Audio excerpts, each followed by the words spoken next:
하나님 말씀은 구약성경 민수기 9장 9절에서 14절까지입니다.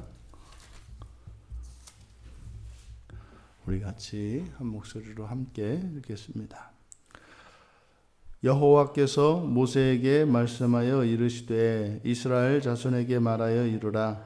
너희나 너희 후손 중에 시체로 말미암아 부정하게 되든지 먼 여행 중에 있다 할지라도 다 여호와 앞에 마땅히 유월절을 지키되 둘째 달 14째 날 해질 때에 그것을 지켜서 어린 양의 무교병과 쓴 나물을 아울러 먹을 것이요 아침까지 그것을 조금도 남겨두지 말며 그 뼈를 하나도 꺾지 말아서 유월절 모든 율례대로 지킬 것이니라. 그러나 사람이 정결하기도 하고 여행 중에도 잊지 아니하면서 유월절을 지키지 아니하는 자는 그 백성 중에서 끊어지리니 이런 사람은 그 정한 기일에 여호와께 헌물을 드리지 아니하였은즉 그의 죄를 담당할지며 만일 타국인이 너희 중에 거류하여 여호와 앞에 유월절을 지키고자 하면 유월절 율례대로 그 규례를 따라서 행할지니 거류민에게나 본토인에게나 그 율례는 동일할 것이니라. 아멘. 마땅히 지킬 유월절. 이 유월절은 장차 유월절을 지키는 것은 장차 예수 그리스도께서 이 땅에 오셔서 십자가에서 그리스도를 믿는 자들의 죄를 대신 대속하여 주시는 그 유월절 어린 양이신 예수 그리스도를 믿는 것에 대한 예표입니다. 그래서 구약 사람들이 이제 유월절을 지키는 것은 오늘날 신약의 사람들이 예수 그리스도를 믿고 주일을 지키는 것이다. 이렇게 해도 다르지 않습니다. 이 유월절을 지키는 일에 있어서 본문에서는 이제 변개할 수 있는 일이 있고, 그러니까 변개할 수 있는 일이 있고, 변개할 수 없는 게 있다는 겁니다. 그래서 절대로 불변하는 것이 있고, 또 어느 정도 이렇게 가변적인 것이 있다. 변개할 수 없는 것, 이것은 누구라도 어떤 경우에라도 유월절은 반드시 지켜야 한다는 겁니다. 유월절은 반드시 지켜야 한다. 누구라도 언제든지. 그래서 지금 모세가 여호와께 이제 기도하게 된 이유는 바로 이제 2년 출애굽 후에 2년째 두 번째 유월절을 맞이해서 여호와 하나님께서 모세에게 이스라엘 백성들로 하여금 유월절을 지키도록 가나안 땅에 들어가기 이전에 먼저 지키도록 요구를 하셨을 때 즉각적으로 모세와 이스라엘 공동체가 유월절을 지키기로 합니다. 그런데 문제는 그 안에 시체로 말미암아서 부정하게 된 이런 사람들이 있었던 거죠. 그러니까 전혀 예기치 못했던 일이었습니다. 그런데 이제 그들이 그러면 우리가 시체로 인해서 부정하게 됐으니 유월절을 지킬 수 없게 되었는데 그럼 우리는 어떻게 해야 되겠는가라고 하는 항변 아닌 항변에 대해서 이제 모세가 여호와께 기도한 것입니다. 그래서 8절과 9절 사이에는 시간이 있고 시간적 공백이 있고 여기에는 이제 모세가 여호와께 기도를 했겠죠. 그래서 그거에 대한 응답이 이제 9절에서 여호와의 말씀이 임하신 겁니다. 그런데 이제 주신 말씀이 시체로 말미암아서 부정하게 된 사람이든지 실제로 지금 이들 가운데에서는 따로 떨어져 있는 사람이 없습니다. 그런데 먼 여행 중에 있다라고 하는 것은 장차 가나안 땅에 들어가서 정착한 이후에 일어날 일이거든요. 그런데 이미 그때의 상황에 대해서도 말씀을 하시는 거죠.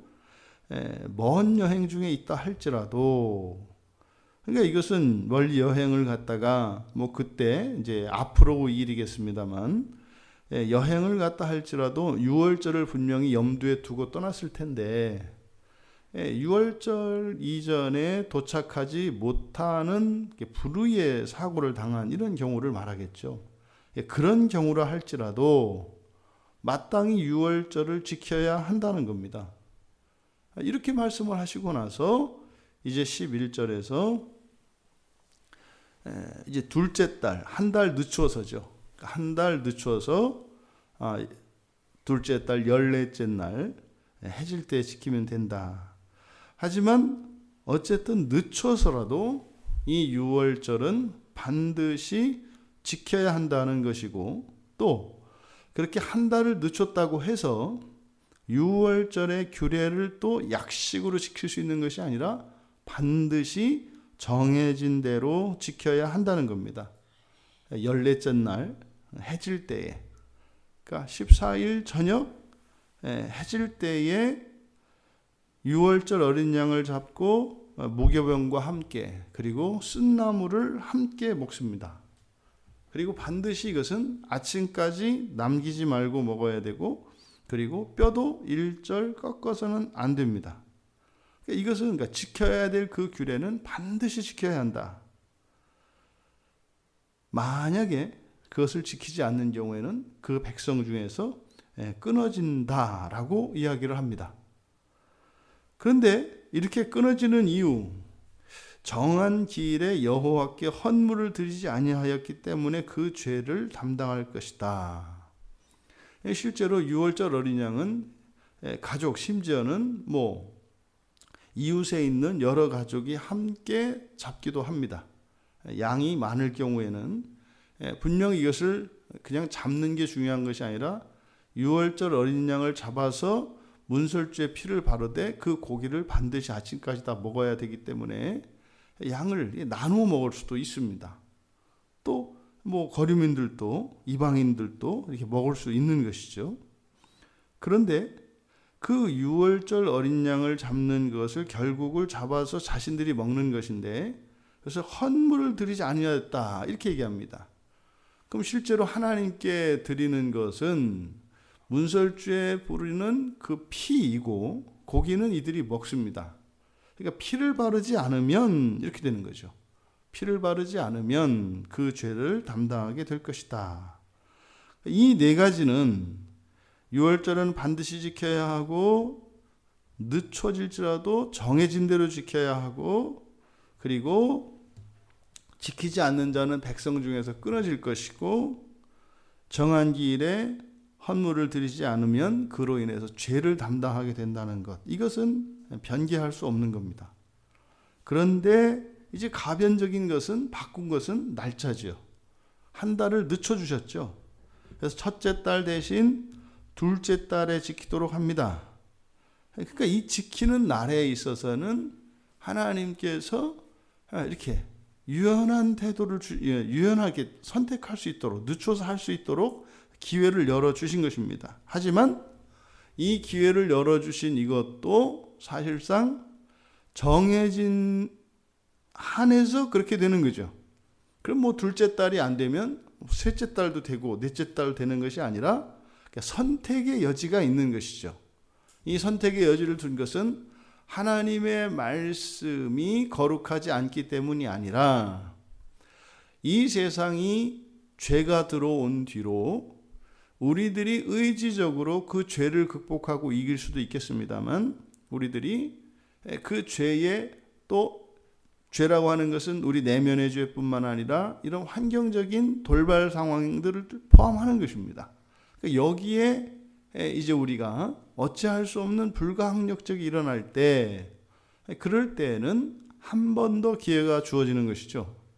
그러니까 둘째 달까지만 가능합니다.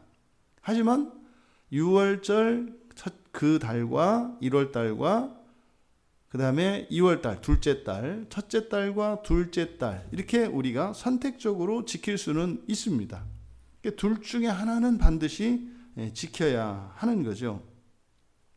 그리고 이 6월절을 지키는 것은 이스라엘 자손들뿐만 아니라 이스라엘 자손들 안에 거하는 이제 거류민들, 그러니까 이방인으로서 이스라엘 자손들과 함께 사는 거류민들, 또는 여행 중에 있는 외국인이라 할지라도 유월절을 지킬 수가 있습니다. 그러니까 그러면 그들은 본인들이 원하는 경우에 지킬 수가 있는 거죠. 그러니까 이 유월절을 지키는 이 규례에서 이스라엘 공동체가 단지 혈연 공동체만이 아니라 신앙 공동체라는 것을 보여줍니다. 물론 이들이 하나님 나라의 기업과 관련해서는 이방인들은 그 기업에 대한 분깃이 없습니다. 상속권이 없습니다. 하지만 공동체 안에는 들어올 수 있는 거죠. 그러니까 외국인이라 할지라도 자발적으로 자신이 원해서 이 유월절을 지키고자 한다면 지킬 수 있습니다. 그러니까 민족을 구별하지 않습니다. 그러니까 어느 민족이든지 원하면 유월절을 지키고 이스라엘 공동체 안에 편입될 수 있습니다. 그러니까 이스라엘 공동체가 배타적인 공동체가 아닌 것을 보여줍니다. 그러니까 오히려 이렇게 민족적으로 배타적이기보다는 이 신앙의 규칙, 이 유월절 절기를 지키지 않으면 오히려 이스라엘 사람이라도 이스라엘 공동체에서 배제되어지는 것을 알 수 있습니다.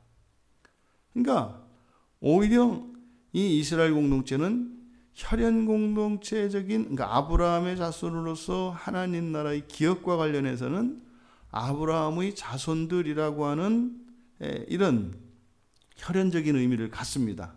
하지만 이스라엘 공동체라고 하는, 이스라엘 공동체는 하나님의 보호 아래 있는, 그러니까 이스라엘 공동체라는 점에 있어서는 혈연을 초월하여 오히려 신앙의 이런 율법들을 지킴으로써 그들이 공동체가 됩니다. 그러니까 이스라엘 공동체는 이 두 가지 기준이 있어요. 두 가지 차원이 있어요. 하나님의 보호와 보살핌을 받는 공동체로서의 신앙 공동체로서의 이스라엘 공동체가 있고, 또 하나 하나님께서 주시기로 하셨던 그 약속의 땅의 기업을 받을 분깃을 가지고 있는 혈연 공동체적인 측면이 있다고요. 그러니까 우리 그리스도인들의 공동체도 이 두 가지 측면이 있습니다. 그러니까 이것이 종말에 우리가 보면은 종말에 들어가는 이들과 그 다음에 하나님의 나라의 분깃을 받는 이들로 구별되어 있다고요. 그러니까 이스라엘 공동체 자체가 그렇게 구별되어 있었습니다. 그러니까 이것은 오늘날 이제 신약에 와서 보니까 이게 이런 의미였구나라는 것을 알 수 있습니다. 그러니까요, 정통 기독교인으로서 하나님 나라의 그 기업을 받을 자들이 있고 받지 못하는 자들이 있어요. 근데 그 기업을 받지 못한다고 해서 하나님 나라의 공동체에 편입되지 못한 것은 아니다.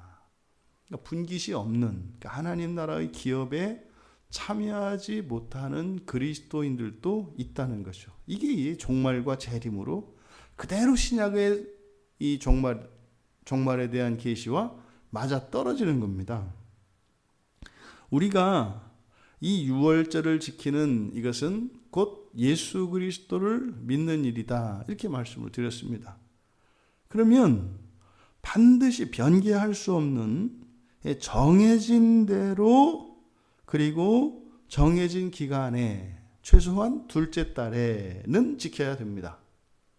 그러면 어린 양과 하나님께 헌물을 드리지 못한다. 우리가 하나님께 드릴 수 있는 헌물은 그리스도의 피 이외에는 없습니다. 그리스도는 우리가 준비한 예물이 아니고 하나님께서 우리를 위하여 준비하신 어린 양입니다. 아브라함이 제단에서 이삭을 잡으려고 할 때 하나님께서 예비하신 그 어린 양을 드리기로 하였던 것처럼 우리가 이 세상에 태어나기 전부터 이미 하나님께서는 우리 각자를 향하여 예배해 놓으신 어린 양이 있었습니다.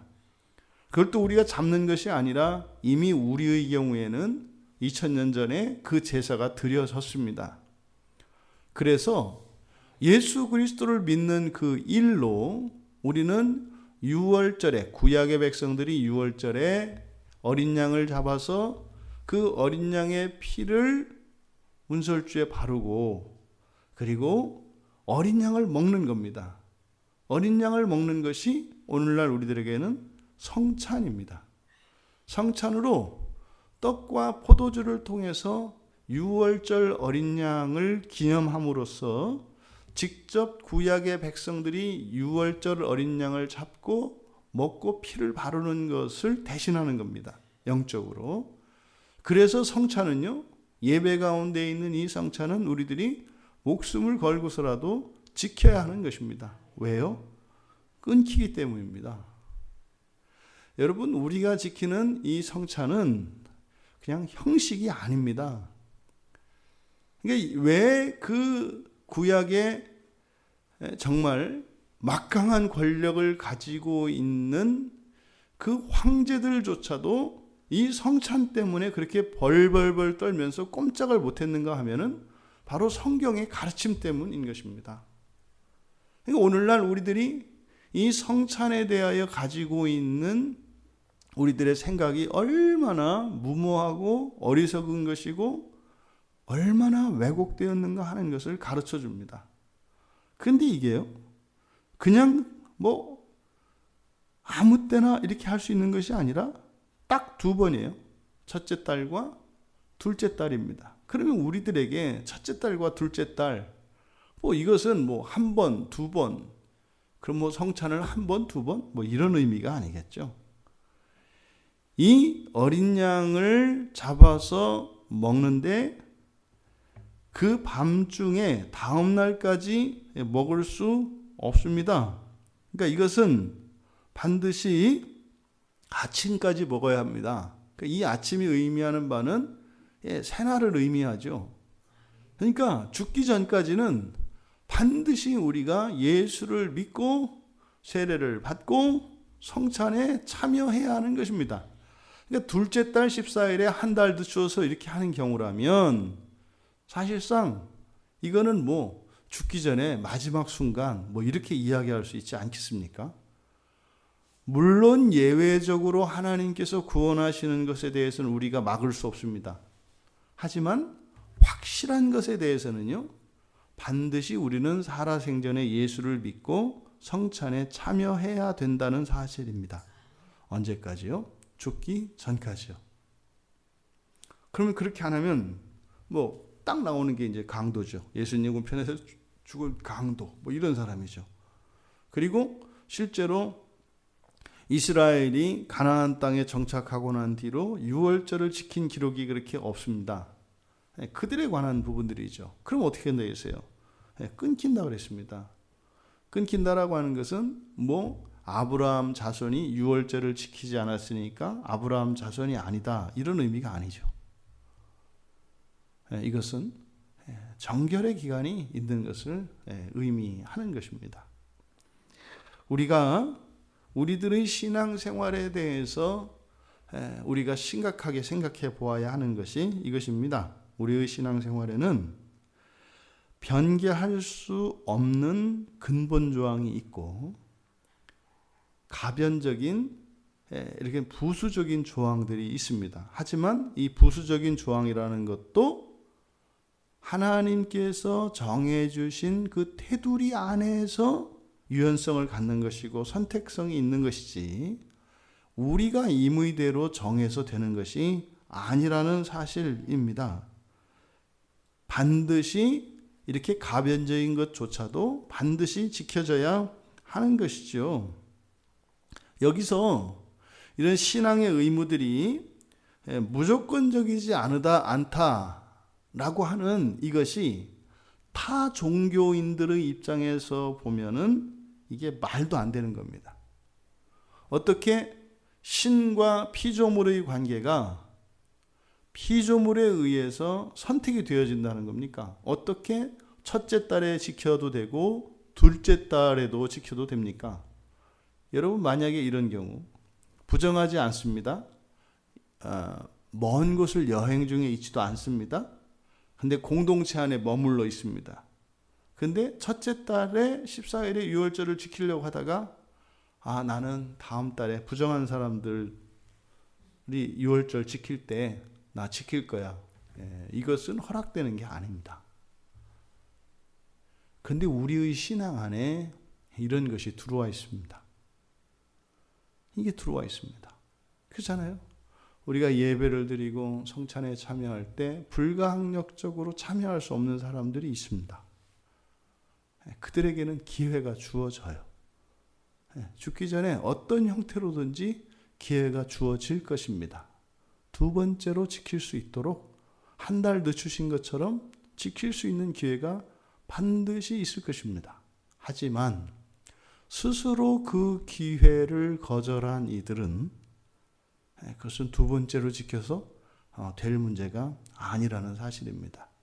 오늘날 우리들의 신앙에 이 절대성이 깨어져 있어서 무엇이 우리 마음대로 할 수 없는 절대적인 근본 조항이고 무엇이 우리가 늦출 수 있는 주변 조항인가 하는 것을 분간하기조차 어렵고 절대적인 것이 깨어진 이 시대입니다. 일주일 가운데 하루 주일은 절대적입니다.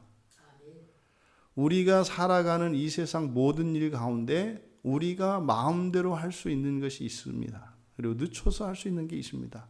하지만요, 주일 예배는 우리가 건드릴 수 없는 겁니다. 이거는 그렇게 할 수 있는 게 아니에요. 이런저런 사정과 핑계를 대서 우리가 예배를 드리지 않는 것은 성경 안에 허락되어 있지 않습니다. 불가항력적으로 우리가 할 수 없는 그런 상황이라면 그것은 하나님께서 어떤 형태로든지 할 수 있도록 도와주십니다. 이 마땅히 지킬 유월절을 통해서 드러나는 우리의 신앙의 이 절대성이 무너진 이 시대의 우리 신앙을 되돌아보기를 원하고, 또 하나는 인격성입니다. 그러니까 이 하나님과 창조주 하나님과 피조물인 우리 사이에 이런 가변성이 있다고 하는 이 인격성은 어떤 종교에도 있지 않습니다. 사실은 이 부분이 우리들 안에 있는 죄로 하여금 고개 들게 하는 부분입니다. 만약에 하나님이 절대적으로 안 하면 심판하고 죽이겠다 이렇게 하면 우리 잘못 안 합니다. 어떻게 해서든지 지키고야 맙니다. 그런데요, 한 달 늦춰도 돼라고 하는 이것이 미끼가 되어서 우리 안에 있는 죄가 이렇게 올라오는 겁니다. 그렇게 해서 우리 안에 있는 죄와 허물이 드러나게 되고 그것을 통해서 회개함으로 우리가 변화를 받아 날마다 하나님의 형상을 닮아갈 수 있게 되는 것이죠. 우리의 신앙 안에는 마땅히 지켜야 하는 것이 있습니다. 우리가 어찌할 수 없는 것이 있습니다. 그것이 우리들 각자에게는 가장 기본적인 것이 주일 예배, 그리고 주일 예배 가운데 반드시 포함되어지는 성찬이라는 것이죠. 종교개혁 이후에 예배의 중심은 설교가 되었습니다. 하지만 예배의 중심은 설교입니다만 설교가 아니라 사실은 하나님의 말씀이죠. 성찬은 하나님 말씀 안에 들어가 있는 것입니다. 따로 떨어질 수 없는 것입니다.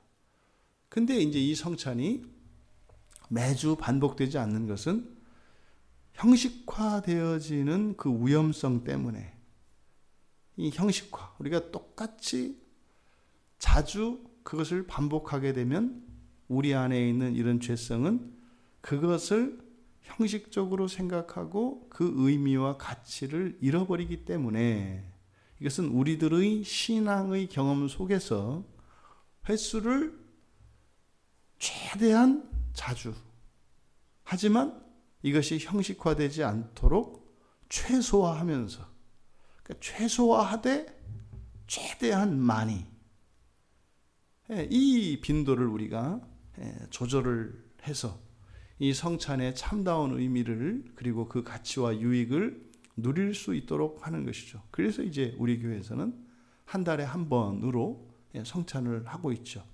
정말 우리가 매주 성찬을 하고 매주마다 그 성찬의 유익을 누릴 수 있다면 가장 바람직합니다.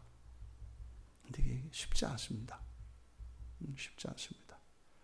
부디 우리들의 신앙생활 속에 그 예배 가운데, 성찬 가운데 정말 하나님의 임재와 우리를 거룩하게 하시고 변화시키는 그 은혜의 일들이 예배마다, 성찬 때마다 그렇게 베풀어지기를, 또 그것을 목숨과 같이 소중히 여기며 반드시 지켜야 하는 것임을 우리들이 평생에, 또한 우리들의 후손들에게 우리들의 올바른 신앙을 전수할 수 있기를 주님의 이름으로 축원합니다. 존귀하신 하나님, 마땅히 지켜야 하는 유월절, 이것은 절대적인 것이고 만에 하나 유월절을 지키지 못한다면 이스라엘 공동체에서 끊길 것이라고 하는 이 말씀이 저희들의 마음에 각성이 되게 하여 주시고, 오늘을 살아가는 저희들에게 주일에 하나님을 드리는 그것, 하나님께 예배하는 그것이 구약의 유월절과 같이 저희들의 생명이요, 저희들이 반드시 지켜야 하는 것임을 각성시켜 주셔서 이 땅을 살아가는 주의 성도들이 그 마지막 날의 영광에 끊기는 일이 없도록 은혜를 내려 주시옵소서. 감사하며 예수님의 이름으로 기도하옵나이다.